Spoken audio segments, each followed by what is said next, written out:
Hi guys, sin fisean an topi nouns and verbs.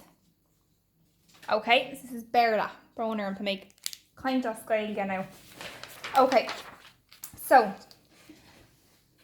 there are three types of nouns that we're going to look at. We have common nouns, right? We have proper nouns and collective nouns.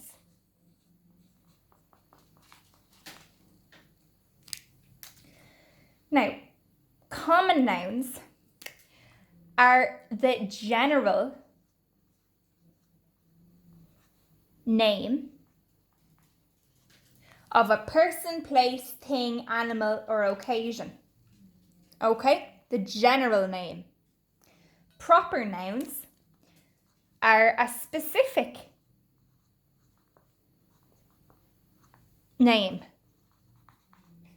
of a person, place, animal, occasion, language. Collective nouns refer to a group of people, animals, or things. Okay, so they're the three types of nouns.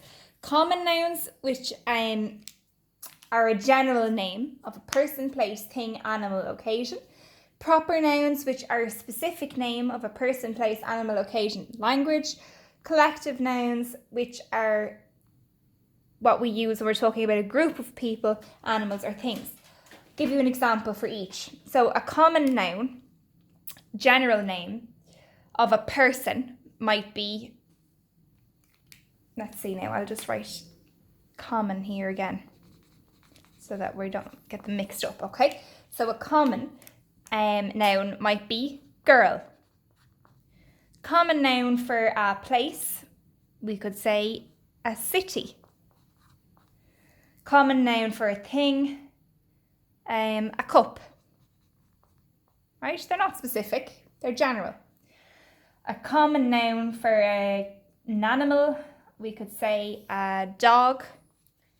And a common noun for an occasion, a birthday. Okay, so they are the common, these are examples of common nouns, general names. Next, we have proper nouns. So an example of a specific name of a person, which will be a proper noun, is John. Now, one thing that's very important to remember is that proper nouns take capital letters.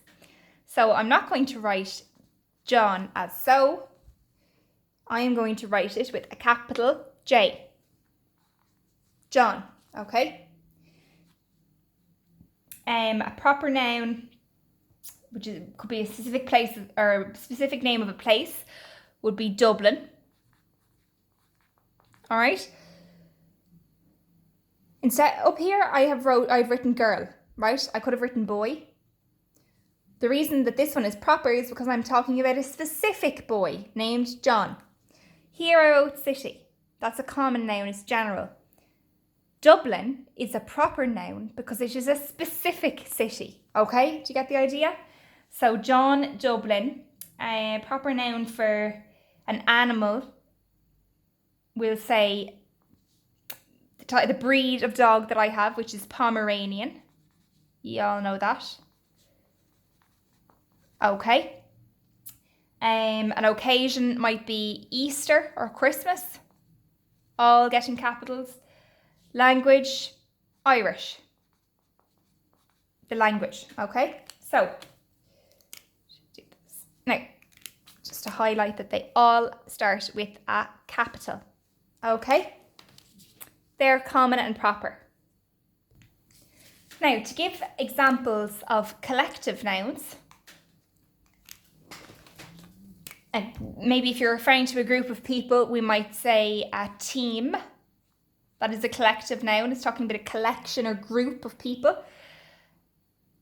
A group of animals, a flock of birds. a group of things. If we're talking about flowers, we might say a bunch of flowers. Okay, so that's the difference between common, proper, and collective nouns. Common are general, just normal everyday things.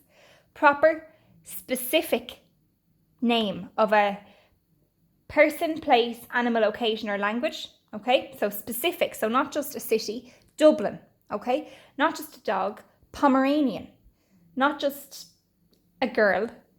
Mary, all right, we're being specific. And collective then refers to a group of people, animals, or things. So we'd have maybe a team of people, a flock of birds, a pride of lions, etc., a bunch of flowers. Okay, they're just some ideas. Now, in relation to verbs, verbs are doing words, okay? And there are two main types of verbs. We can have common verbs, which we use a lot and we find a lot in writing, and powerful verbs. Now, the powerful verbs are much more descriptive or interesting, all right? So, give you some examples of these. Maybe if I put powerful over here and just do it in columns. Okay, so this is a common list, powerful list. I'm going to write down a couple of common verbs and change them to powerful verbs. They have the same meaning, but they offer more description and they give the reader more of an insight into what exactly is happening, okay? So, a common verb, which everybody knows and uses regularly, is, we'll work with the past tense, ate.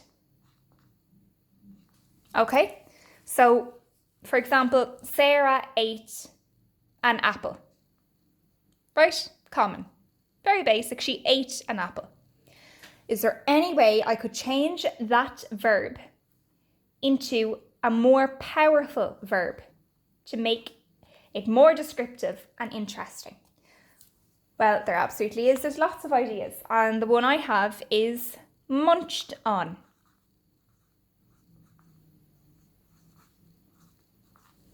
Okay, so Sarah ate an apple. Sarah munched on an apple. Sarah devoured an apple. Sarah gobbled up or gobbled an apple. What does that tell me?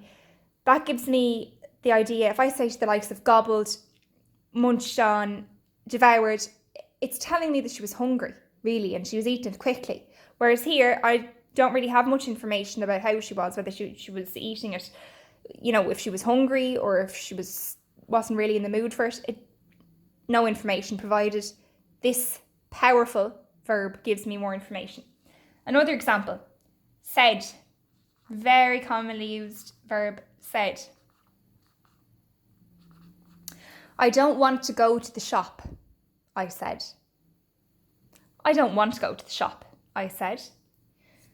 What could I use? What type of verb could I use to portray the way in which I'm feeling when I'm saying that? Oh, I don't want to go to the shop, I said. I could say, oh, I don't want to go to the shop. I moaned. Like in a complaining way. Or if someone was trying to make me go and I really didn't want to, I could say, I don't want to go to the shop. I insisted. I declared. I announced. Okay, I screamed even is a bit better than said, okay? So there's lots of different ones we can use. So I'm just going to go with moaned for the minute to have one example. And another last example, went, very commonly used verb. I went to my bedroom. Well, in what way did you go to your bedroom? Without using an adverb, without saying I went to my bedroom quietly, I could say I crawled to my bedroom. What else could you say? I dashed. If you were going very quickly or you're in a rush, I dashed into my bedroom.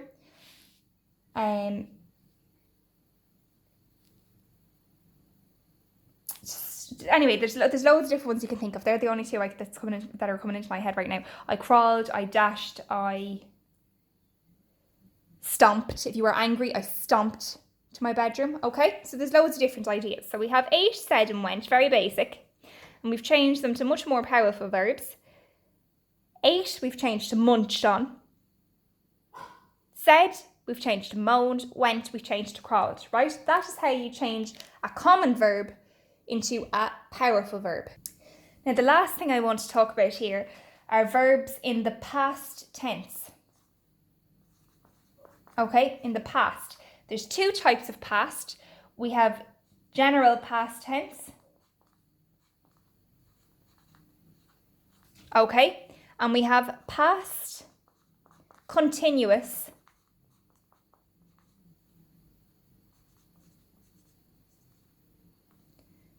tense. Right? So we have past tense and past continuous tense. What is the difference between them? Well, if something happened in the past tense, it is finished. Okay? For example, I walked to the shop. I walked. The action is done. Usually ending in ed. I walked. Action is done. Finished. That's past. But what about if I was saying, while I was walking to the shop, I saw a dog. So it happened while I was walking. I was walking. It was an ongoing action, right? It was happening it didn't just happen very quickly, like once, like I walked to the shop, done, over. It's while I was walking. It was still happening when you're talking about it, when you're referring to it in the past tense, while I was walking, okay? So the basics of it is past tense plus ed most of the time, okay? Past continuous tense. Obviously now there's some irregular verbs, right? But we're just going with the majority. Past continuous tense was. Then you have your root plus ing. Give you some examples. The dog barked.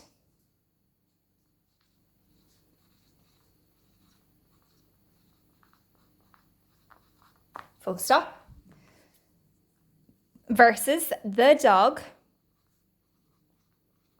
was barking. Okay? They're both telling me the same thing, that in the past, the action that the dog undertook was that of barking, okay?